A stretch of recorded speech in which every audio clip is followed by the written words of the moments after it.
Bienvenue dans Vraie Vie, un podcast imaginé par Clarisse Gardet.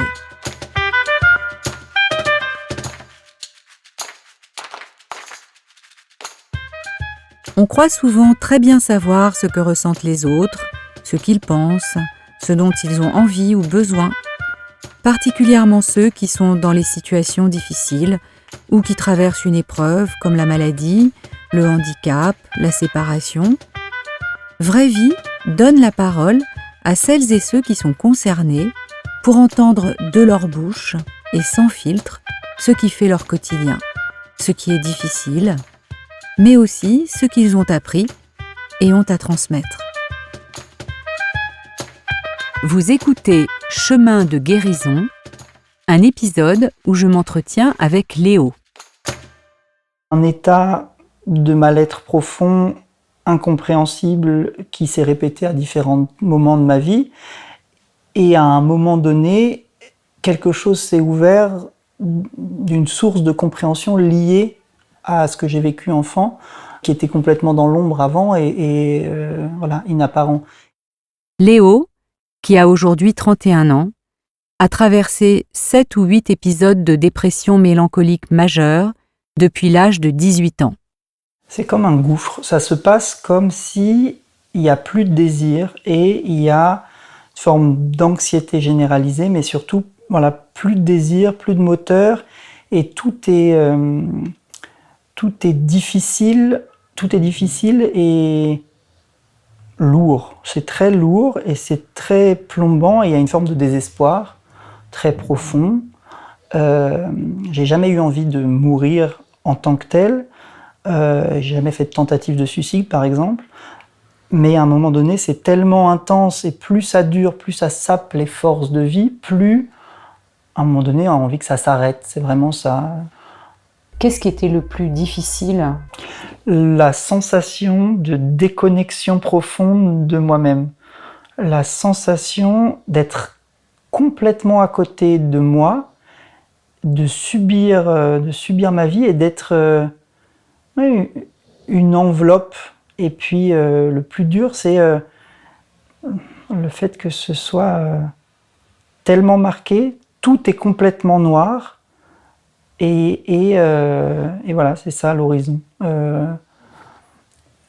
Cette souffrance-là d'être en décalage de moi, de l'autre et du monde aussi, parce que j'ai toujours été plutôt bien entouré par ma famille, par mes amis, par mon environnement, mais voilà, j'avais besoin d'eux, et en même temps ils n'étaient pas du tout à même de pouvoir me donner ce dont j'avais besoin, parce que personne ne l'était en fait.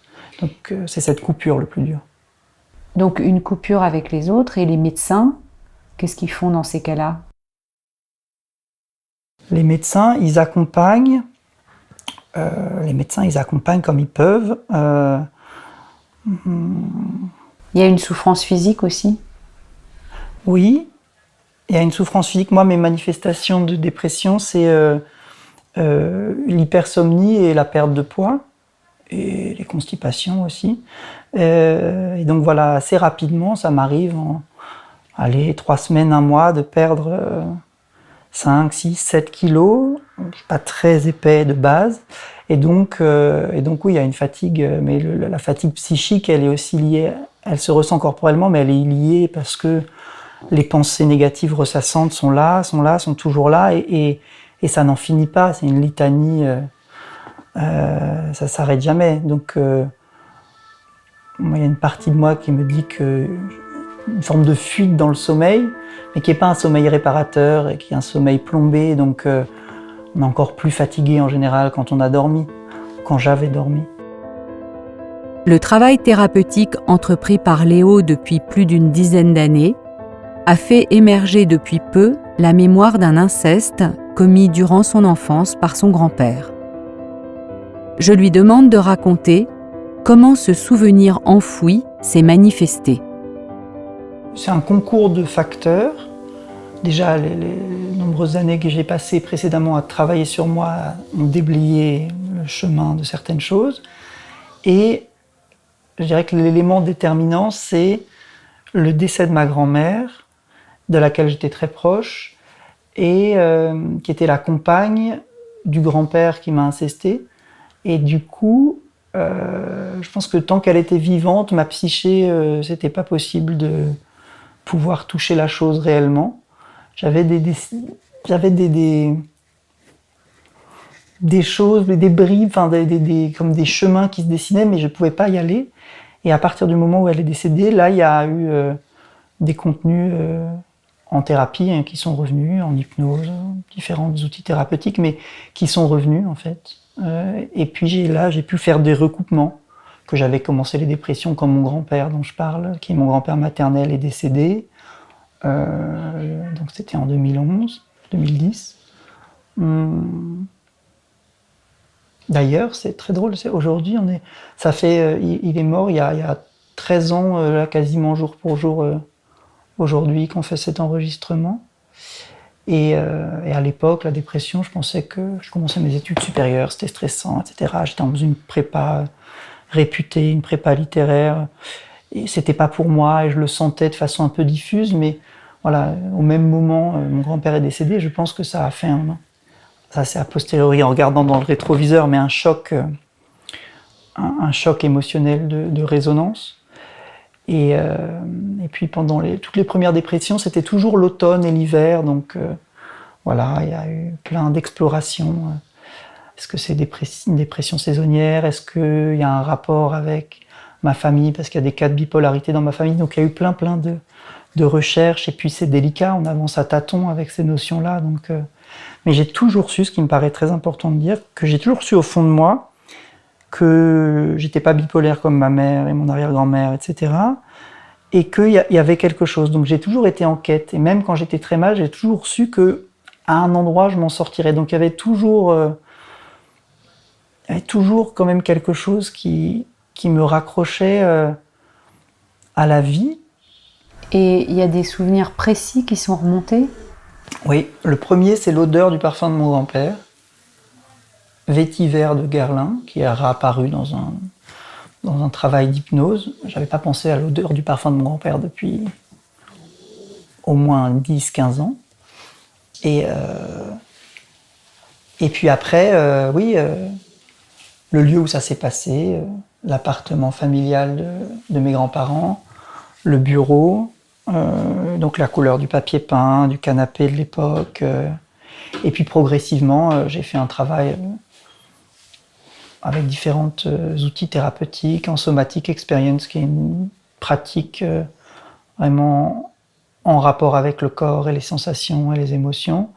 Et puis des séances aussi de MDR pour aller traverser dans un cadre sécure, sans retraumatiser les sources de là où j'en étais. Et donc là, il y a eu des sensations dans le corps qui m'ont permis de raccorder le fait que j'avais pas juste vécu l'inceste, qui était un peu intellectuel, mais de sentir ce qui se passait dans mon corps, ou comment, me dire, ah oui, là, tiens, là, j'ai ressenti l'envie que j'avais envie de mourir, ah, comme quand j'ai eu les dépressions, ah là, j'ai ressenti là, ah là, ok, ah là, j'ai ressenti du plaisir, ah, j'aurais pas dit, là, j'ai ressenti de la colère, ou de la haine, ou du rejet, là, ah là, j'ai senti de la sidération, et donc j'ai pu raccorder à différents moments de mon histoire, des choses, des sensations connues en fait, qui avaient une origine. Dans ce que j'ai vu, parce qu'il y avait différentes atmosphères lumineuses, etc., je pense que ça s'est produit plusieurs fois, mais j'ai pas de certitude, et je pense que ça a été quelques années. Mais à un moment donné, oui, ça s'est arrêté, soit parce que j'étais devenu trop vieux, soit c'est pas possible. Souvent on parle avec l'inceste de crime d'opportunité, donc j'en ai parlé à ma famille, et mes frères notamment. J'ai 2 frères aînés qui ont 6 et 9 ans d'écart avec moi, et de leur expérience et de leurs souvenirs, ils ne l'ont pas vécu, mais ils étaient souvent aussi chez mes grands-parents, tous les deux, et moi j'y ai été souvent seul du fait de l'écart d'âge, donc voilà, d'où la notion de crime d'opportunité en l'occurrence.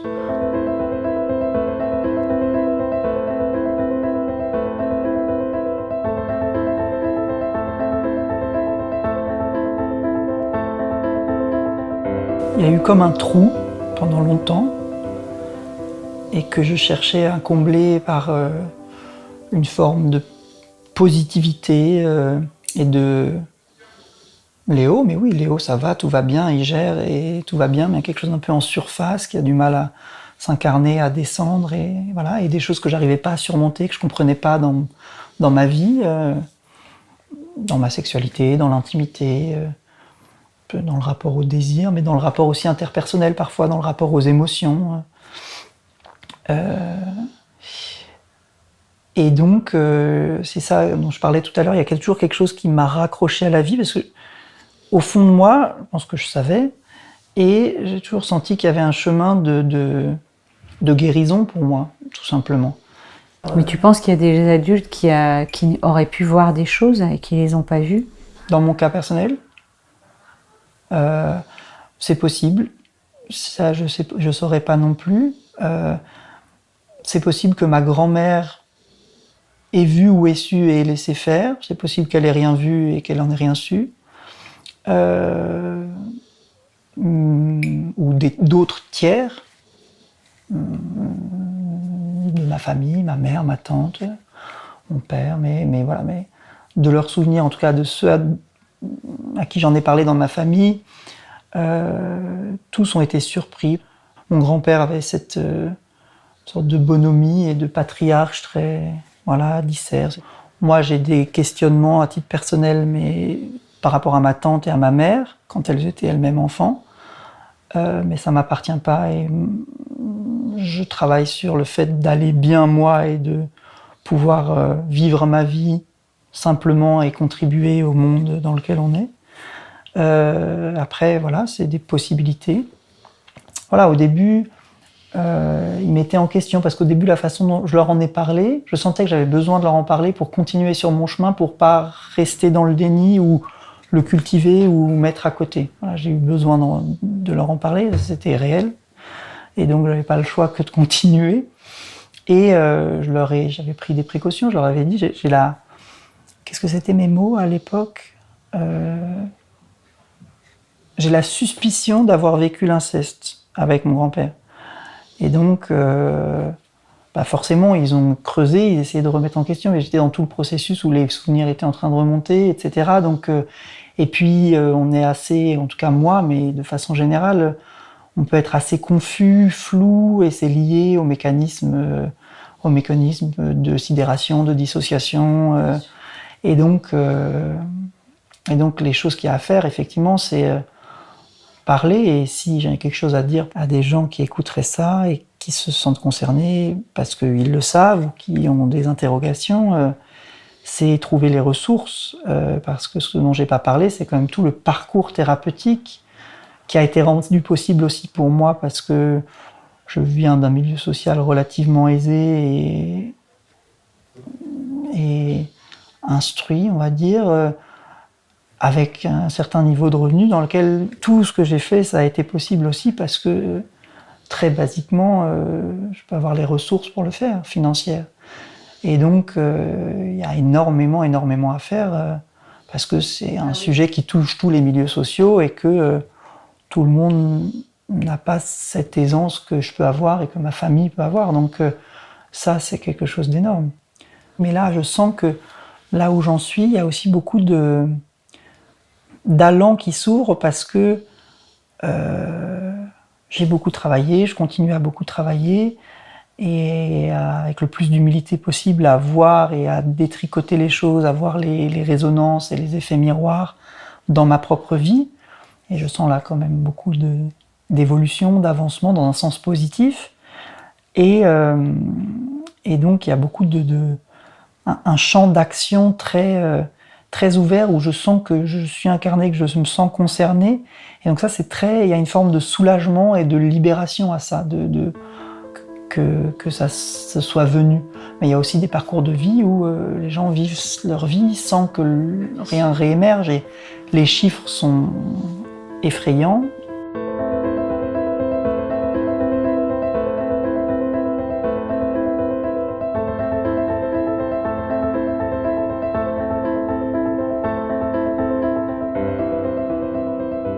Ouais, j'étais très proche de ce grand-père. C'était une sorte de... Même si j'ai un père et 2 frères, c'est une des figures masculines très importantes et structurantes de mon enfance et de mon adolescence, et qui m'a transmis des choses. Il était éditeur, et donc il m'a transmis une sorte de rapport au livre et à la culture au sens large, importante. Et donc j'ai même aujourd'hui, encore j'en suis à ce stade-là, du mal avec l'émotion de la colère et de la haine, mais du moins de la colère, et d'une colère saine, légitime, de pouvoir toucher cette sensation-là et de la traverser pour la pacifier. J'en suis à cette étape-là de mon travail, parce que spontanément, quand je pense à mon grand-père, je pense plus à quelque chose de l'ordre d'une forme de tendresse que j'ai pour lui. En tout cas, il y a un inconfort même à ressentir et à reconnaître la colère. Alors de moins en moins, etc. Mais quand même, c'est quelque chose qui est très délicat, parce que, je pense, au moment de l'inceste, il y a une forme de recroquevillement pour moi, et de sidération, etc. Et je n'ai pas pu du tout lui laisser droit à cette émotion-là qui devait être là. Donc elle a été complètement intériorisée, et donc il y a même dans le cours de mon travail, à un moment donné, le rapport aux dépressions, notamment, c'était une des pistes de compréhension. C'était une forme de violence intériorisée de ce que je ne pouvais pas extérioriser, et ce sera toujours là. Il y a une forme de douce vigilance à avoir, et d'humilité de savoir que j'ai vécu ça, et de regarder les situations en face, et de dire là c'est un peu trop, là ça je peux le faire, ça je peux pas le faire, etc. Et c'est un des enseignements de la pratique de la méditation, ça, et c'est quelque chose que j'avais beaucoup de mal à faire, parce que il y avait ce fonctionnement tout blanc, tout noir, et ça va très bien, et il y a quelque chose qui est grisant, et c'est tellement bon d'aller bien et de se sentir vivant, même si c'est un peu too much quand on a vécu des creux et des noirs tels que je les ai vécus. Et donc là, il y a tout, c'est un travail au long cours, et de guérison et de rapport à la vie, pour moi, qui est un travail d'équilibrage, de faire descendre, d'incarner, de densifier et d'équilibrer, pour que ce soit pérenne et que ça ait un poids, et que je puisse en faire quelque chose. Et là, quand je dis ça, je sens mes pieds, mes mains qui picotent, qui vibrent, je sens l'énergie à ces endroits. Il y a quelque chose de très concret et assis là-dedans. Et donc c'est un des marqueurs qui me font sentir que je suis dans une voie vivante, et que ça va dans un sens juste.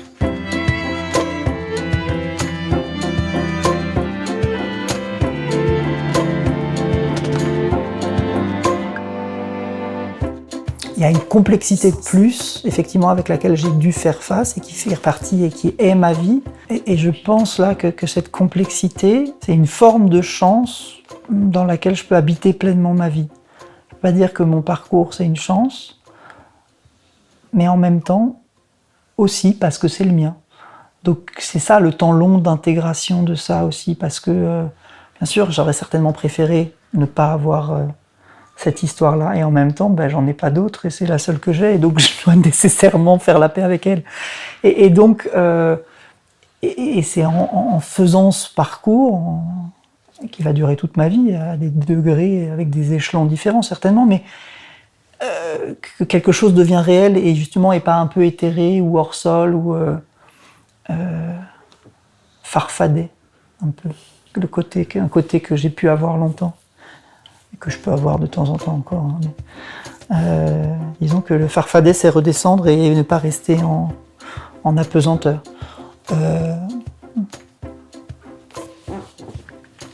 Merci beaucoup, Clarisse. Merci à toi.